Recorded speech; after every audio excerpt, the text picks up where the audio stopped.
രണ്ടാമത്തെ ശത്രു. രണ്ടാമത്തെ ശത്രു ആരാ? രണ്ടാമത്തെ ശത്രു ആരാ? രണ്ടാമത്തെ ശത്രു ആരാ?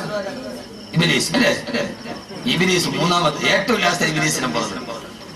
രണ്ടാമത്തെ ശത്രു പേരാണ് കദാലിക ജഅൽനാ ലികുല്ലി നബിയ്യിൻ അദുവ്വൻ ശയാതീനൽ ഇൻസി വൽ ജിന്നി യൂഹി ബഅദുഹും ഇലാ ബഅദിൻ അസ്ഖറുഫൽ ഖൗലി വറൂറാ. അല്ലാഹു പറയുകയാ, രണ്ട് ശത്രുക്കളെ ഖുർആൻ പറയുന്നു. സമയത്തിന്റെ പരിമിതിയുണ്ട്. വകദാലിക ജഅൽനാ ലികുല്ലി നബിയ്യിൻ അദുവ്വൻ ശയാതീനൽ ഇൻസി വൽ ജിന്നി. രണ്ടാമത്തെ ശത്രു ശയാത്തീനൽ ഇൻസി, മനുഷ്യ പിശാച്. മൂന്നാമതാണ് ജിന്നിലെ പിശാച്. അത് മനസ്സിലായോ? രണ്ടാമത്തെ ശത്രു. ഈ ശത്രുവിനെ പോരാടാൻ 7 ആയുധവും ഖുർആൻ പറയുന്നുണ്ട്. തീരെ പറയും. രണ്ടാമത്തെ ശത്രു മനുഷ്യ പിശാച്. ജിന്നിന്റെ യഥാർത്ഥ ഇബ്ലീസ് മൂന്നാമതാണ്. രണ്ടാമത്തെ ശത്രു മനുഷ്യ പിശാചുക്കളാണ്. എന്റെ കർമ്മോത്സുകതയുള്ള ഇസ്ലാമിന്റെ തേജസ്സും ഓജസ്സും കർമ്മോത്സുകയുള്ള ചെറുപ്പക്കാരാ, ഈ ലോകത്തിന്റെ മനുഷ്യ പിശാചുകൾക്കെതിരെ ധർമ്മസമരം നടത്താം. പറ്റൂലേ? എന്താ കിട്ടുക? മനുഷ്യ പിശാചുക്കൾ എന്നൊക്കെയാ. ഞാൻ പേരൊന്നും പറയുന്നില്ല. ഒത്തിരി പിശാചുക്കൾ നമ്മൾ നടുവിലുണ്ട്. പേര് ഞാൻ പറഞ്ഞിട്ട് ആ പിശാചുക്കളെ പിന്നീട് വേറെ പിശാചാക്കുന്നില്ല. ആ പിശാചുകൾക്കെതിരെ പോരാട്ടം നടത്തണം. എന്താ ഉസ്താദേ പോരാട്ടം നടത്തിയാലുള്ള മനുഷ്യ പിശാചുക്കൾ? ഇസ്ലാമിനെതിരെ, ഖുർആനിനെതിരെ അന്ധവിശ്വാസത്തോടെ ഈ സമൂഹത്തിലേക്ക് നടക്കുമ്പോ ആ മനുഷ്യ പിശാചുകൾക്കെതിരെ പോരാട്ടം നടത്തണം. അല്ലാഹു സുബ്ഹാനഹു വ തആല തൗഫീഖ് നൽകി അനുഗ്രഹിക്കുമാറാകട്ടെ. ആരാണത്? മനുഷ്യ പിശാചുക്കൾ ധാരാളമുണ്ട്. മുസ്ലിമീങ്ങളിലുണ്ട് മനുഷ്യ പിശാചുക്കൾ. എന്റെ ഹിസ്ബുൽ പ്രവർത്തകരടക്കമുള്ളവരോട് ആ മനുഷ്യ പിശാചുക്കളോട് ഇസ്ലാമിനെ കാണുന്നുണ്ട്. ഫാസിസം മാത്രമല്ല, നാസിസം മാത്രമല്ല, സയനിസം മാത്രമല്ല, ഇസ്ലാമിന്റെ ഉള്ളിലെ മനുഷ്യ പിശാചുകൾക്കെതിരെ, അള്ളാഹുവിന്റെ ദീനിനെ വികൃതമാക്കുന്നവർക്കെതിരെ നിങ്ങൾ കണ്ടിട്ടുണ്ടോ എന്ന് എനിക്കറിയില്ല.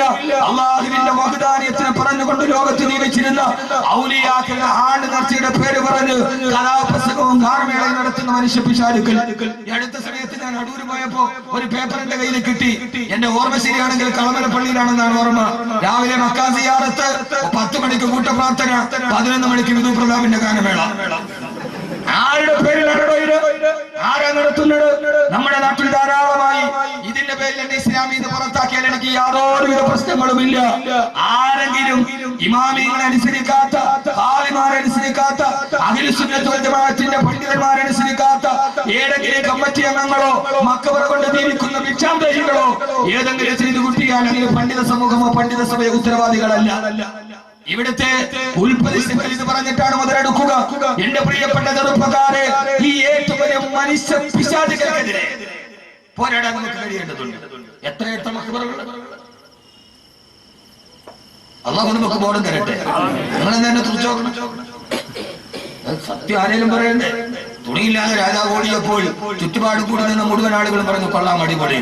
പക്ഷേ ഒരു കൊച്ചുകുട്ടിയാണ് വിളിച്ചു പറഞ്ഞത് രാജാവ് നഗ്നനാണ്. അതുകൊണ്ട് കൊച്ചുകുട്ടി വിളിച്ചു പറയുന്നത് പള്ളിയിൽ ഉസ്താദ് പറഞ്ഞാൽ കേൾക്കും. പറഞ്ഞാൽ ബസ്സിന് പറയാ എന്റെ പള്ളിയിൽ പറ്റി നിങ്ങൾക്ക് സൗകര്യം ഞങ്ങളിതൊക്കെ നടത്തും. അങ്ങനെയുള്ള കുറെ കമ്മിറ്റിക്കാരുണ്ട്. ഉമറാക്കളധികവും വിവരമില്ല, ജലാശയം ഭരിക്കുന്നതിന്നണ്ണാനാ. കടുവാസ്ഥാന കൃത്യമായിട്ട് പറഞ്ഞിട്ടുണ്ട്. ഉമറാക്കളധികവും വിവരമില്ല, ജലാശയം ഭരിക്കുന്നതിന്നണ്ണാനാ.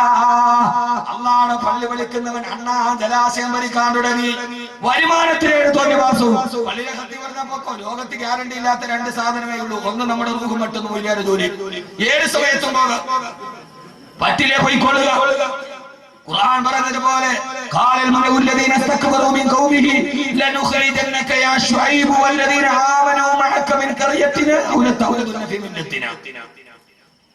കച്ചവടക്കാരായ മഹല്ലുകാരോട് കച്ചവടത്തിന് പലിശ മേടിക്കുന്ന ശുഐബിനെന്ന് പറഞ്ഞപ്പോ ഖാലൽ മലഉല്ലദീന ഇസ്തക്ബറൂ മിൻ ഖൗമിഹി, അവിടുത്തെ വരേണ്യ വിഭാഗം പറഞ്ഞു, നിങ്ങൾ ഒന്നുകിൽ ലനുഖരിജന്നക യാ ശുഐബ്, ഓ ശുഐബ്, ഒന്നുകിൽ നിങ്ങൾ ഞങ്ങളുടെ മഹല്ലിൽ നിന്ന് പുറത്താക്കും, അല്ലെങ്കിൽ ഔ ലതൗലദുന ഫീ മില്ലത്തിനാ, ഞങ്ങളുടെ കൂടെ വരണ്ടിനാ തൽഫാത്തിഹ പറഞ്ഞു വായിച്ചു. ഖുർആൻ കാലികമാണല്ലോ. ഏതിന്റെയും അർത്ഥം അങ്ങനെ തന്നെയാണല്ലോ. എന്റെ പൊന്നു സഹോദരങ്ങളെ, അള്ളാഹുവിന്റെ റസൂൽ അബൂജഹലാണെങ്കിൽ അബൂജഹൽ തത്തതോടുകൂടി അള്ളാഹു പോരാടാൻ തൗഫീഖ് നൽകട്ടെ. പെട്ടെന്ന് അവസാനിപ്പിക്കുകയാണ്. സമയായോ? പൊന്നുമോനെ, അങ്ങനെ പോരാടിയാൽ കിട്ടുന്ന, നിങ്ങൾ ചോദിക്കും ഉസ്താദേ അതിന്റെ കൂടെ കൂടലല്ലേ നല്ലത്? പെണ്ണെ, അത് കാണാനും ഗാനമേള കാണാനും ഓട്ടവാ. ആരാ ഓട്ടം നടത്തുക? ആ ഓട്ടം നടത്തുന്ന ചെറുപ്പക്കാരാ, നിനക്ക് കിട്ടുന്ന പ്രതിഫലമേടാ. ആ പ്രതിഫലം മനുഷ്യ പിശാചുകളോട് പോരാടിയാൽ സുബ്ഹിൽ സലാം പോലെ കുറെ ചെറുപ്പക്കാരിൽ ഉയർന്നു വരണം. അള്ളാഹു നിലനിർത്തി തരട്ടെ, അള്ളാഹു നിലനിർത്തി തരട്ടെ. എന്റെ പ്രിയപ്പെട്ട സഹോദരങ്ങളെ, യഥാർത്ഥത്തിൽ അങ്ങനെ പോരാടിയാൽ കിട്ടുന്ന പ്രതിഫലം ഞാൻ പറഞ്ഞു തരട്ടെ. നന്നായിട്ട് മരിക്കാൻ പറ്റും, നന്നായിട്ട് മരിക്കാൻ പറ്റും. എങ്ങനെ നന്നായിട്ട് മരിക്കാൻ പറ്റും. ഒരേ കാലഘട്ടത്തിൽ ഒരു മനുഷ്യ പിശാചിനെയും പോരാടിയവരെയും കഥ ഖുർആനിലൂടെ പറഞ്ഞു. രണ്ടോ എത്ര മണിക്ക് എത്തണം? നിങ്ങൾ പറയാം.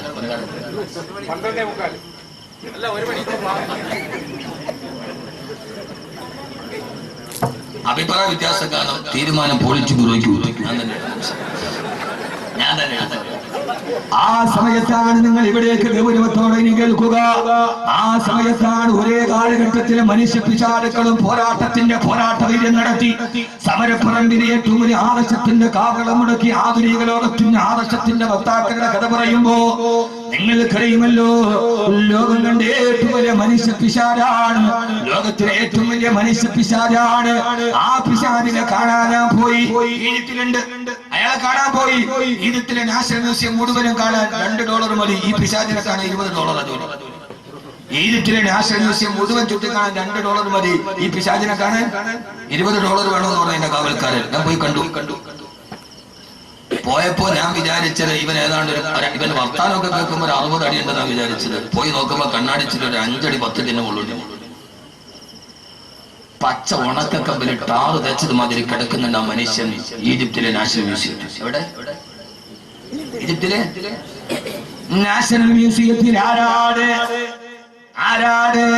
അവനാണ് പറഞ്ഞത് അനല്ലടി മുൽക്കു മിസ്റ വഹാദിൽ അൻഹാറു തജ്രി മിൻ തഹ്തി.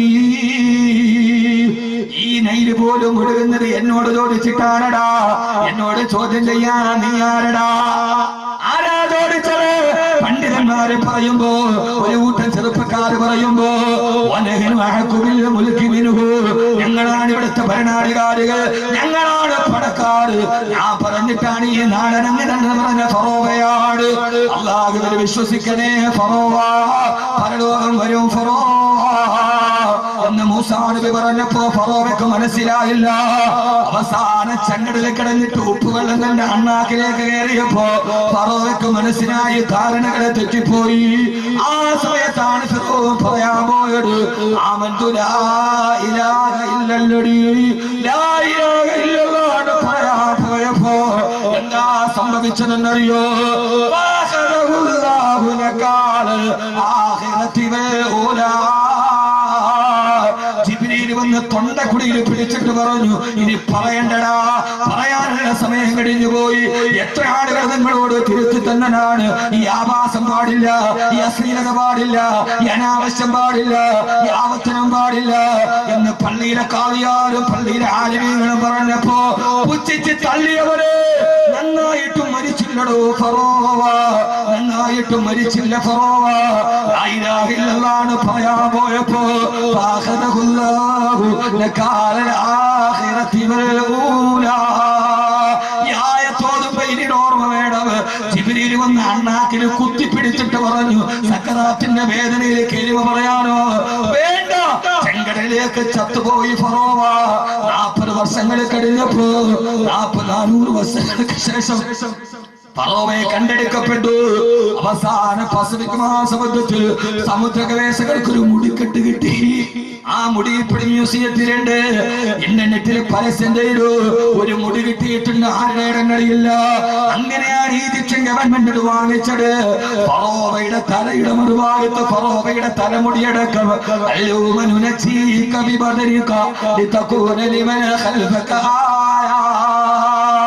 ലോകത്തിന്റെ ധിക്കാരികൾക്ക് പാഠമായി ഫറോവയെ കണ്ണാടി കൂട്ടി കിടക്കുന്നുണ്ട്.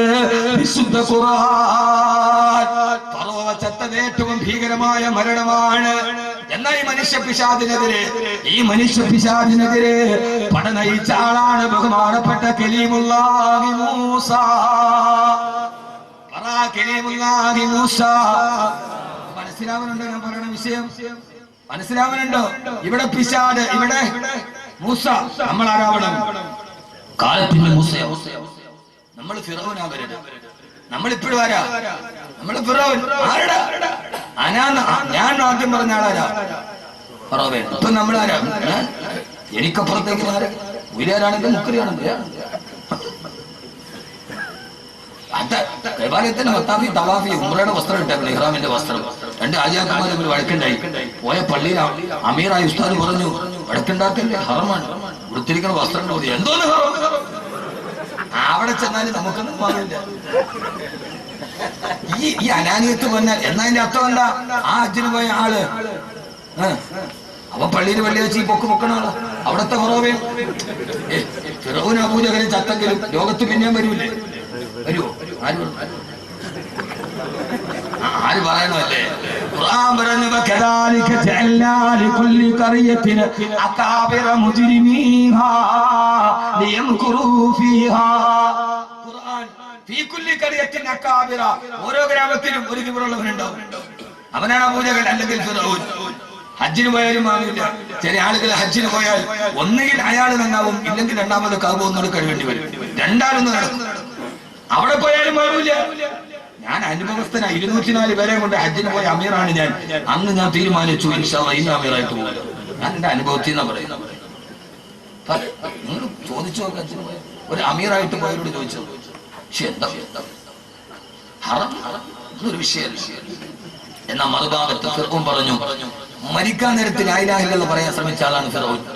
വെച്ചോ ലാ ഇലാഹ ഇല്ലല്ലദീ ആമനതു ബിഹി ബനൂ ഇസ്രായീൽ വരെ എത്തിയുള്ളൂ. നിങ്ങൾ വിചാരിച്ചെന്നാ മരിക്കണ സമയത്ത് സക്കറാത്തിന് തൊട്ട് മുമ്പ് ലാ ഇലാഹ ഇല്ലല്ലാഹ് പറഞ്ഞിട്ട് തൗബ ചെയ്യാൻ നടക്കൂലൂട്ടി. ഖുർആൻ ആളുകൾ വേണമെന്ന പെണ്ണുങ്ങളോട് ഹജ്ജിന് പോവില്ല, 50 വയസ്സ് കഴിഞ്ഞേ പോകുള്ളൂ. എന്തേ കാര്യം? തിരിച്ചു വന്നാൽ പിന്നെ ഹജ്ജ് ഉമ്മാന്ന് വിളിക്കും. വയസ്സ് കൂടുതലായിട്ട് 60 കഴിഞ്ഞിട്ട് പോകാന്ന് വിചാരിച്ചിരിക്കുക. നന്നാവൂല പെണ്ണെ, നന്നാവൂല. ജീവിതത്തിൽ ലാ ഇലാഹ ഇല്ലല്ലാഹ് പറയാത്തവൻ മരിക്കുന്ന സമയത്ത് പറയാന്ന് വിചാരിച്ച നടക്കൂല. ഖുർആൻ വിഷയം വളരെ വിശാലാണ്. ഖുർആനിലേക്ക് ഇറങ്ങിയ ഒരു രസമാണ് പറയുന്നത്. എന്റെ ഏറ്റവും വലിയ ഇഷ്ടപ്പെട്ട വിഷയം ഖുർആനാണ്. ഞാനൊരു ഖുർആന്റെ പ്രചാരകനാണ്. എനിക്ക് എന്റെ ജീവിതത്തിൽ ഒറ്റ ലക്ഷ്യമേയുള്ളൂ, ഈ ഖുർആൻ ലോകത്തിന്റെ മുമ്പിൽ എത്തിക്കണം. അതിന്റെ ഇടയിൽ ഇടത്തോ വലത്തോ കേൾക്കുന്ന അവസരങ്ങൾക്ക് ഞാൻ ചെവി കൊടുക്കാറില്ല.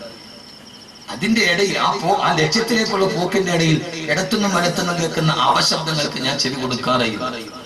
ചാലിയത്തെ അഹമ്മദ് കോയ ശാരിയാത്തയുടെ ലൈബ്രറിയുടെ മുകളിൽ ഒരു വലിയ ക്ലോക്ക് ഉണ്ട്. അതിന്റെ താഴെ ഇംഗ്ലീഷ് കവിയായ റോബർട്ട് ഫ്രോസ്റ്റിന്റെ ഒരു കവിത എഴുതി വെച്ചിട്ടുണ്ട്. ജവഹർലാൽ നെഹ്റുവിന്റെ മേശപ്പുറത്തൂടെ കവിത ഉണ്ടായിരുന്നു. അനക്കമറ്റു നിദ്രയിൽ ലയിപ്പതിന് മുമ്പതായി എനിക്കതീവ ദൂരമുണ്ട് വിശ്രമം നടക്കുക. എന്നെ 3 വെള്ളത്തുണിയിൽ പൊതിഞ്ഞ് എന്റെ വീടിന്റെ മുറ്റത്ത് വെക്കുന്നതിന് മുമ്പ് എനിക്ക് നടന്നു നിൽക്കാൻ കുറെ പാതകളുണ്ട്. ഞാൻ ആ പാതയിലോട്ടുള്ള നടത്തത്തിലാണ്. ഞാൻ ലക്ഷ്യം വളരെ ദൂരെയാണ്. ദൂരെയുള്ള ലക്ഷ്യത്തിലേക്ക് നടക്കുമ്പോൾ ഇടതുഭാഗത്തോ ഇപ്പുറത്തോ ഇരുന്ന് അപശബ്ദം കേട്ടാൽ കുരച്ച നായോടും കടിച്ച പൂച്ചയോടും വർത്താനം പറഞ്ഞാൽ നമുക്ക് ലക്ഷ്യത്തിലെത്താൻ കഴിയില്ല. അതുകൊണ്ട് ഞാൻ മറുപടി പറയാറില്ല. ആ മറുപടി പറയാൻ നമുക്ക് സമയം, നമ്മൾ ലക്ഷ്യത്തിലെത്തില്ല. അത്രയും സമയം നമ്മൾ പിന്തിപ്പോകും. അല്ലാഹു നമ്മളെ ലക്ഷ്യത്തിലെത്തിക്കട്ടെ.